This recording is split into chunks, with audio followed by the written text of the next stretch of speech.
네, 안녕하세요. 박종렬입니다. 제가 발표드릴 내용은 시각 AI 기술을 활용한 사망 사고 예방이라는 주제로 발제를 하도록 하겠습니다. 여러분들은 인공지능이나 시각지능에 관련된 자료들을 많이 보시면 굉장히 근사한 것들을 많이 보셔가지고 현재 상황에 대해서 그렇게 심각하게 느끼지 못하실 수도 있습니다. 그래서 현재 사실적인 것들을 몇 가지 먼저 소개시켜드리고 시작하도록 하겠습니다. CCTV의 경우인데 보통 도심에는 이제 통합관제센터라는 게 존재를 하고 여기 보면 서울시청 기준으로 서울시 안에 있는 구청을 기준으로 약 2,000대의 카메라가 설치되어 있습니다. 2,000대의 카메라가 설치되어 있는데 이 2,000대 카메라 중에 사람이 직접 눈으로 확인하는 컨텐츠는 단 5%, 95%는 한 번도 보지 않고 그냥 버려지고 있습니다. 실제 이 2,000대 카메라를 관제하려고 그러면 통상적으로 관제센터에 사람들이 상주하게 되고 3교대로 관제를 한다고 하더라도 평균적으로 약 145대 정도의 카메라를 관제해야 된다고 합니다. 생각해 보실 때 145대를 한눈에 보시기는 굉장히 어렵겠죠. 그러다 보니까 대다수의 카메라는 대부분 관제의 대상이 거의 되지 못하는 상황에 이르고 있습니다. 지금 현재 필요한 인력만 추산을 해봐도 연간 약 6,800명 정도의 인력이 필요하다고 합니다. 그래서 인공지능의 가장 큰 적은 어쩌면 사람일 수도 있다는 생각도 드는 부분이긴 한데 인공지능이 적용되는 기술 분야하고 그 사람이 실제적으로 관제하는 분야하고 두 개의 효율성을 좀 비교를 해볼 필요가 있는데요. 여러분들이 그 인공지능 하면 전 세계적으로 선진국들이 굉장히 빠르게 기술 개발을 하는 이유를 아실 수 있을 겁니다. 선진국들이 기술 개발하는 이유는 인건비가 비쌀 때 가능한 얘기입니다. 인건비가 싸다 그러면 사실은 인공지능을 적용하는 것보다 어쩌면 사람을 고용해서 하는 게 더 저렴할 수도 있습니다. 지금 수준에서는. 물론 5년이 지나고 10년이 지난 후에는 상황이 많이 바뀌겠지만 굉장히 다른 부분입니다. 통상적으로 인공지능이라고 하는 것, 특히나 영상에서 인공지능을 적용하는 기술을 적용하면 서버 한 대가 보통 한 5천만 원 정도, 4천만 원 정도의 서버를 구입을 해서 사용을 해야 되는데 이 4천만 원에 들어가는 비용이면 사실은 사람을 고용할 수 있는 부분이기 때문에 사람하고 경쟁해서 사람보다 뛰어나야지 사실은 인공지능 기술을 적용할 수 있는 상황들이 발생을 하게 되고요. 그래서 사람들은 굉장히 많은 부분에서 인공지능이 크게 변화할 거다라고 생각을 하고 있지만 결국 비용 대비라는 문제까지 접목을 하게 되면 지금의 인공지능 기술은 정말 가치 있는 분야에 투자가 들어간다라고 보시면 됩니다. 그래서 이제 주제가 이제 포스트 코로나 시대의 안전 보건에 대한 얘기로 귀결이 되고 있는데 그런 시대에서 사실은 사람의 사망 사고와 연결되어 있는 분야에서는 돈이 많이 들어도 사실은 적용을 해야 되는 분야이고요. 그렇기 때문에 영상에 대한 것들은 꾸준히 지금도 시도가 되고 있습니다. 그래서 그 중에 이제 꽤 유명했던 것들 중에 하나가 그 마이크로소프트하고 뉴욕시가 같이 했던 다스라고 하는 것들이 있는데 이때 이제 굉장히 큰 반향을 일으켰던 내용입니다. 근데 사람들이 이거를 했다는 뉴스는 많이 보셨어요. 많이 보셨을 거라고 저는 생각을 합니다. 근데 이걸 통해 가지고 범죄자를 잡았다거나 범죄를 예방했다던가 이런 효과적인 측면에서의 뉴스를 아직 못 보셨을 거예요. 이게 이제 굉장히 그 부푼 꿈을 안고 우리가 인공지능을 적용하면 굉장히 잘 될 것이라는 희망찬 도전으로 시작을 했지만 결과는 기대에 부응하지 못했던 부분입니다. 혹자는 이제 인공지능 시대에 살고 있지만 인공지능 시대가 새로운 시장을 여는 게 아니라 어쩌면 인공지능 겨울이 다시 올 수도 있다라는 걱정도 합니다. 연구자들이 제일 관심 있는 건 뭐냐면 그냥 겨울이 오기를 막연히 기다리는 게 아니라 제일 중요한 건 정말로 쓸 수 있는 인공지능에 대한 연구를 최근에 굉장히 많이 하고 있습니다. 그래서 오늘 발제 내용은 그런 내용 위주로 조금 준비를 했습니다. 그래서 사람처럼 생각하고 사람처럼 영상을 본다라는 주제라고 생각을 할 수 있는 이 시각 인공지능에서는 실제 적용되고 있는 기술은 그렇게 대단하지 않습니다. 이게 보시면 제가 4가지 정도의 예시를 들고 왔는데요. 지금 그 중에 제일 많이 쓰고 있는 게 브리프캠이라고 하는 겁니다. 그래서 통상적으로 사고나 사건이 있는 현장들을 볼 때 관제사가 다 보는 게 아니라 시간적으로 압축을 해서 보여주는 겁니다. 그래서 다른 시간대에 발생했던 차들을 같은 화면에다 보여주는 겁니다. 그러니까 시간을 우겨 넣어서 한 장면에 5개의 시간대를 넣으면 5분의 1로 영상이 축약되는 이런 형태입니다. 그런데 이 초창기에는 다들 이제 뭐였냐면 인공지능 시대인데 이 정도쯤이야. 이게 사실은 그러니까 연구계 쪽에서의 반응이었어요, 처음에는. 근데 지금은 그렇지 않습니다. 지금은 오히려 이거에 대한 특허권이 걸려 있는데, 이스라엘 기업입니다. 특허권이 걸려 있는데 이걸 회피할 수 있는 것들에 대해서 굉장히 관심이 많은 이런 상황이 됐습니다.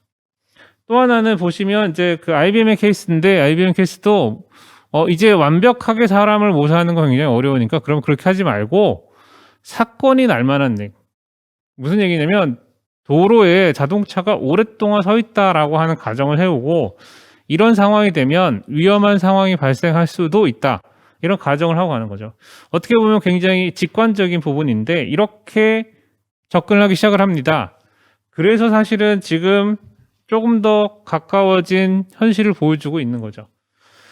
그리고 나서 그러면 현재 연구하는 것들은 뭐냐, 좀 이렇게 보실 필요가 있는데, 기술적인 관점에서 저는 설명을 드릴 겁니다. 지금 현재 인공지능을 연구하는 사람들은 사람이 관제하는 기능을 대부분 다 모사해서 대신하고자 합니다. 왜냐하면 사람은 사실은 영상을 보고 있으면 집중도를 발휘할 수 있는 게 단 5분이라고 합니다. 영상을 계속 보고 있으면 5분 지나고 나면 이제 헷갈린다? 피곤하다는 표현이 좀 낫겠죠? 피곤해지는 거죠. 그럼 이제 눈도 피곤해지고 보는 것도 잘 안 보이고 이런 문제가 발생하기 때문에 사람을 대체하는 거 굉장히 중요합니다. 사람의 여러 가지 자원을 더 활용하기 위한 측면도 있긴 하지만, 그 중에 이제 제가 이제 애트리에 있을 때 했던 결과인데, 쓰레기 투기라고 하는 문제가 있습니다. 이게 무슨 얘기냐면, 그 문제는 굉장히 크리티컬하지 않은 문제를 시작을 했습니다. 그래서 정말 사람처럼 행동을 인지해서 어떤 행동에 대한 걸 잡아낼 수 있으면 좋겠다, 이런 시작으로 했고요. 그래서 이제 처음에 시작은 뭐냐면, 던지는 물건만 잡으면 우리가 투기라고 하는, 쓰레기 투기라고 하는 행위를 잡을 수 있지 않을까라고 생각을 했어요. 근데 실제적으로 도심에서 발생하는 사건이 굉장히 많은데, 어떤 게 제일 많은지를 한번 보시면, 강도도 있고 사기도 있고 소매치기도 있고 교통사고도 있고 여러 가지 사고가 있는데, 하루 종일 발생하는 사건의 제일 많은 부분은 쓰레기 투기가 발생을 합니다. 하루에도 카메라 한 대에서 수십 건씩 발생을 하기도 하고, 구청 기준으로 하면 수백 건의 사건, 사고, 이런 부분이 발생하는 부분이어서 이 부분을 대상으로 해서 저희가 시도를 했고요. 기술적인 관점은 굉장히 간단합니다. 우리가 정밀하게 던지는 행동을 사람 수준으로 이해해보자.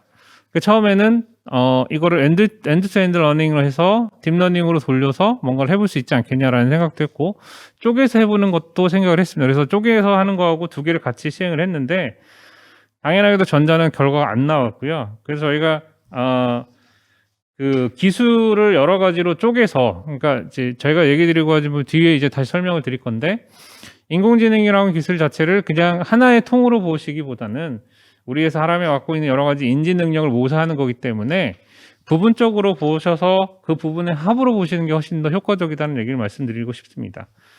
근데 그 중에 이제 제일 이슈가 되는 게 뭐냐면, 이런 관제센터나 우리가 이런 영상을 활용할 때 제일 중요한 게 개인정보에 대한 부분이 있습니다. 관제사가 카메라를 쳐다보고 있는 것 자체도 이미 특정하고 있는 누군가를 바라보고 있는 행위이기 때문에 개인정보가 굉장히 이슈가 됩니다. 그래서 그것들을 어떻게 지워야 될 건가에 대한 이슈들이 있고요.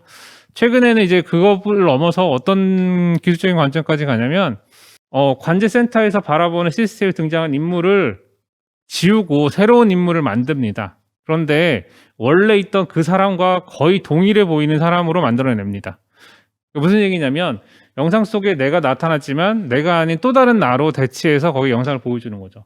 그러니까 이게 무슨 상황이 되냐면, 심리적으로 사람이 관제할 때 사람과 굉장히 똑같은 사람을 보는 거하고, 그러니까 거의 동일한 사람을 보는 거하고, 그 사람을 모자이크 처리해가지고 보는 건 굉장히 심리적으로 차이가 발생을 하거든요. 그런 부분에서 이제 이런 기술들도 개발이 되고 있다라고 말씀을 드리고 있고요.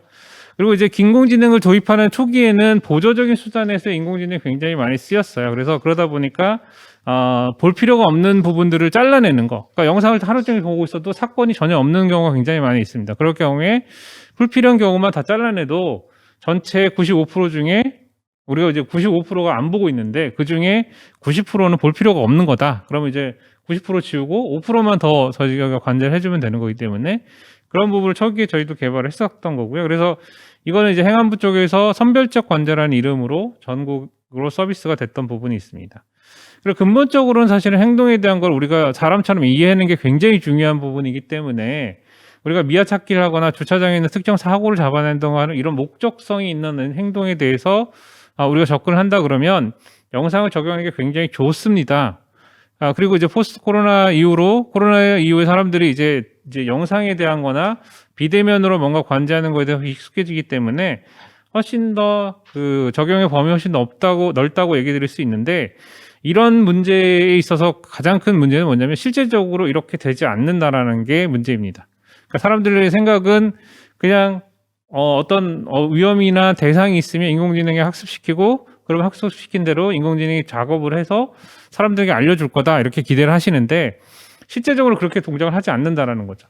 그래서 제가 이제 발제하면서 준비한 내용은 뭐냐면 국내에서 몇 가지 성공 사례들이 있습니다. 이거는 이제 그 대형 폐기물을 처리했던 사업인데 은평구에서 했던 사업입니다. 그래서 대형 폐기물을 지금은 동사무소 가서 여러분들이 스티커를 사다가 붙이고 그렇게 하면 동사무소에서 폐기물 업체에 연락을 해서 폐기물 업체에서 가져가는 형태일 건데 이 과정을 사용자가 휴대폰으로 찍기만 하고 그 자리에서 결제를 하면 바로 수거업체가 와서 수거해가는 형태입니다. 그러니까 여기 과정에서 중간에 불필요로 하는 인력들에 대한 세이브도 물론 존재하겠지만 더 중요한 건 사용자들이 편리하다는 거죠. 사용자들이 편리하다는 건 무슨 얘기냐면 내가 불법으로 버리지 않아도 편리하게 버릴 수 있기 때문에 이제 불법적으로 버리는 것들이 줄어드는 효과를 발생할 수 있다는 거고요. 실제적으로 여기서 인공지능 쓰인 거는 사실 사물을 인식해서 이게 뭐다라는 거 보여주는 기술이긴 하지만 연계되어 있는 기술까지 연결시킴으로써 사용자에게 굉장히 편리한 기술을 제공했던 사례입니다. 또 하나는 아까 이제 투기라고 하는 것들을 실제 적용했던 영상인데 보시면 그 투기 단속용 카메라가 아니라 일반 카메라에서 동작하게 만들어져 있어요. 그러니까 지금 기술적 진보는 굉장히 많이 이루어져서 초기에 연구할 때는 여기서 들고 다니는 사물 자체도 잡아내는 게 굉장히 어렵지만 지금 기술은 잡아내는 것뿐만이 아니라 카메라에서 굉장히 구석진 부분에서 이루어지는 행동까지 다 잡아낼 수 있습니다. 그러니까 단점은 뭐냐면 안 보이는 건 못 잡아요. 근데 여러분들 생각할 때는 그 당연하지라고 생각하는데 그렇지 않아요. 사람은 안 보이는 것도 잡아내요. 무슨 얘기냐면 사람은 앞뒤 프레임을 보고 그 사람이 뭔가 들고 온 적이 있고 들고 온 적이 있는데 갑자기 없어졌어요. 그러면 어딘가 버리고 왔다는 걸 알죠. 이런 상황에 대한 것들도 지금은 인공지능으로 학습시키고 있습니다. 그렇게까지 학습을 시켜서 완성도를 높게 해서 성공 사례를 만들려고 하는 노력들이 지금 진행된다고 말씀을 드릴 수 있고요. 그런 노력들로 인해서 인공지능이 이제 하나씩 사회 전반의 사회 문제나 안전에 대한 부분들을 해결해 나가는 걸 하고자 하고 있습니다. 그러나 문제는 여전히 있는 게 뭐냐면 우리가 모든 안전 관련된 부분에 이렇게 인공지능을 적용할 수는 없습니다. 워낙 비싼 장비가 들어가기 때문에. 그렇기 때문에 크리티컬한 분야에서 들어가는 게 굉장히 중요하고요. 그리고 그걸 하기 위해서 순차적으로 필요한 부분들을 밟아서 가야 되는 게 굉장히 중요한 이슈입니다. 그래서 여기서 이제 예시를 든 건데 실제로 투기하는 경우를 할 때도 인공지능의 요소 기술 중에 약 7가지가 축약돼서 하나의 응축된 형태로 기술 개발이 이루어졌고 이렇게 적용이 됐을 때에 우리가 생각하는 진짜 사람을 좀 대체하거나 약간은 사람을 대신할 수 있는 수준의 인공지능까지 올릴 수 있다라고 이렇게 말씀드릴 수 있습니다. 그리고 이제 최근에는 그냥 단순하게 한두 개의 채널에서 영상을 관제하는 게 아니라 굉장히 많은 채널에서 대규모 학습하거나 대규모로 영상을 인식하는 기술에 대한 연구도 굉장히 많이 이루어지고 있다고 말씀을 드릴 수 있습니다.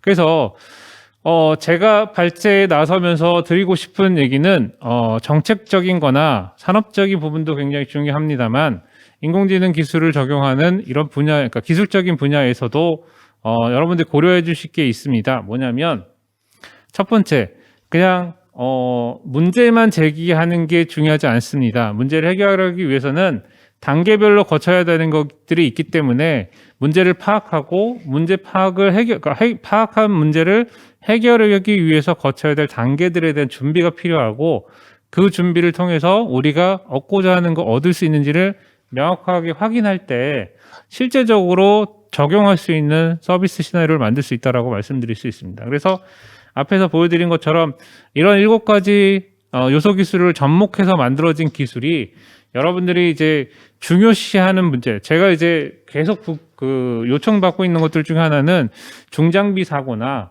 아니면 건설 현장에서 쓰러짐이나 이런 부분들이 빠르게 대응하면 좋은 부분이긴 해요. 근데 그런 부분에서 제일 어려운 건 뭐냐면 실질적으로 그런 부분에 영상 획득을 할 수가 없다라는 부분이에요. 그러니까 그러면 어떻게 그걸 해결할 건가 하는 부분도 같이 보셔야 되는 게 기술적인 이슈가 됩니다. 그래서 산업안전 관련해서 인공지능 기술 적용한다고 했을 때는 그런 부분을 같이 봐서 같이 협력하는 구조의 연구 개발이 이루어져야 될 것 같습니다. 네, 감사합니다.